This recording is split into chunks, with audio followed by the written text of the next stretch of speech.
అందరూ కూడా పుణ్యాత్ములు అందరూ శుద్ధిగా ఉన్నారు, వాళ్ళని దర్శనం చేయండి అని చెప్పారు. అసలు ఎక్కడ చూస్తామంటే నాకు రా అంటే ఇప్పుడు నేను రాలేదు, నాకు లారీ ఉన్నాయి, లారీనే నాకు భోగాలు, అందువల్ల నేను ఇప్పుడు రాలేదు. నీ కర్మ నువ్వు ఇక్కడే ఉంటూ నేను మాత్రం దర్శిపోతామని మీ అందరినీ దర్శించడానికి వచ్చాను.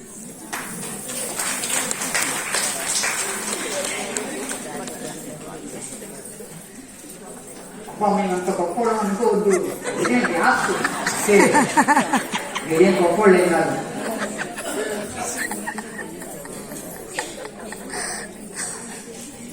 మనిషికి భౌతిక సంపద ఉప్పులు కాదు, ఎంత తాగినా కానీ అది దాహం ఉంటూనే ఉంటుంది, కానీ అది తాగదు. అందువల్ల మనం దాన్ని ఎక్కడో ఒక చోట పురుష పెట్టాలి. ఆత్మారామాన్ని మనం చూసుకోవాలి. ముఖ్యంగా ఇది చెప్పేది మగవాళ్ళ చదువు. భగవద్గీతను మీరు అధ్యయనం చేసే కొద్దీ, పారాయణ చేసే కొద్దీ, అందులో ఉండే అర్థం లోపలికి వెళ్ళే కొద్దీ మన భావోద్వేగాలను కంట్రోల్ చేసుకుంటారు. ఎవరెవరికి ఏ ఏ లోపాలు ఉన్నాయో వాటిని మనము అర్థం చేసుకుంటాము, దిద్దుకుంటాము, మంచి వ్యక్తులుగా మారుతాము. భగవద్గీతలో ఆ శక్తి ఉంది.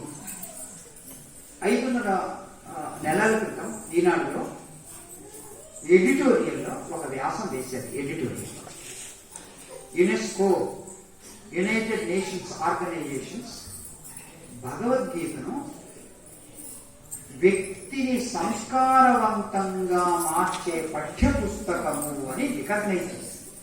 ఎవరు? యునెస్కో. అందువల్ల ఎన్ని వ్యక్తిత్వ వికాస పాఠాలు ఉన్నాయి భగవద్గీతలో. మనం ప్రసాదం ప్రసాదం ప్రసాదం అని పరిగెత్తుతూ ఉంటాం.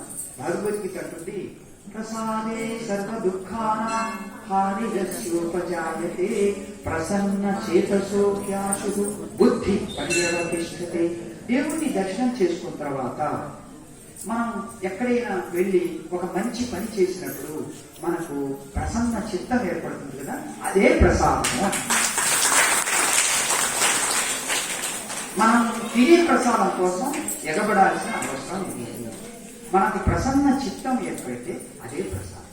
మీరు ఒక మంచి ఉపన్యాసం వింటూ ఉన్నప్పుడు మీ మనస్సు నిశ్చలంగా ఉంటుంది. అబ్బా, జీవితంలో ఒక మంచి విషయం తెలుసుకున్నామనే తృప్తి ఏర్పడుతుంది కదా, అదే నిజమైన ప్రసాదం. ఇంకా మిగతావన్నీ కూడా సెకండరీ. మన భావోద్వేగాలను మనం కంట్రోల్ చేసుకోవాలి ఈ భగవద్గీత సహాయంతో. అప్పుడు నవ్వుతూ నిలబడ్డాడు నారాయణుడు, ఏడుస్తూ కూలబడ్డాడు అర్జునుడు అనేది భగవద్గీత అంతా అయిన తర్వాత నష్టో మోహ స్మృతిర్లత్వ స్వప్రసాదాన్మయాచ్యుత. ఇప్పుడు నేను ఏ సందేహాలు లేకుండా, మోహం లేకుండా, అజ్ఞానం లేకుండా స్థిరంగా నిలబడి ఉన్నాను. మీరు ఏం చెప్తే అది చేయడానికి సంసిద్ధులై ఉన్నట్లుగా మీరు కూడా జీవితం అనే యుద్ధానికి సంసిద్ధులవుతారు. ఆ జీవితం మీకు తేలికొడుతుంది. అప్పుడు మీరు చిరునవ్వుతో నిలబడతారు, జీవితాన్ని స్వాగతిస్తారు. ఈరోజు జీవితం సతమతమవుతూ ఉన్నారు.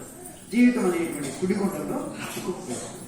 ఇది కష్టంగా ఉంది, అది భారంగా ఉంది, అది బాధ్యతగా ఉంది, జీవితం యొక్క ప్రవాహం నుంచి బయటపడలేకపోతున్నాను అని అనుకుంటారు. కానీ భగవద్గీతను కనుక సరిగ్గా అర్థం చేసుకుంటే మీ జీవితం అర్థమవుతుంది. అందువల్ల సృష్టిలో అద్దాన్ని ఉపయోగించే ప్రాణి మానవుడు ఒక్కడికి. అద్దం ద్వారా ముఖాన్ని అలంకరించుకోండి, భగవద్గీత ద్వారా జీవితాన్ని అలంకరించుకోండి. ఆ జీవితం మీకు అప్పుడు గొప్పది. ప్రతి చోట ఎక్కడికి వెళ్ళినా కానీ అందరూ ఏమి అభిప్రాయాన్ని వెలుగుచ్చుతూ ఉంటారంటే, స్వామీజీ మేము గృహస్థులమండి, పిల్ల జల్ల జల్ల ఏంటి, పిల్ల జల్ల గుడ్డు పేరే పంట పేడ ఇవన్నీ పలుకుతూ ఉంటారు గంట పదాలు.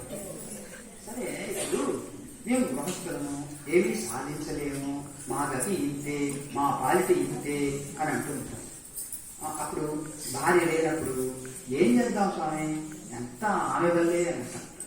ఆకుంటే అబ్బా అంత నా వల్లే ఇట్లా పలుకుతూ ఉంటారు. అది ఇప్పుడు చూద్దామంటే గీతాచార్యుడు శ్రీకృష్ణుడు ఎవరు? గృహస్థుడు.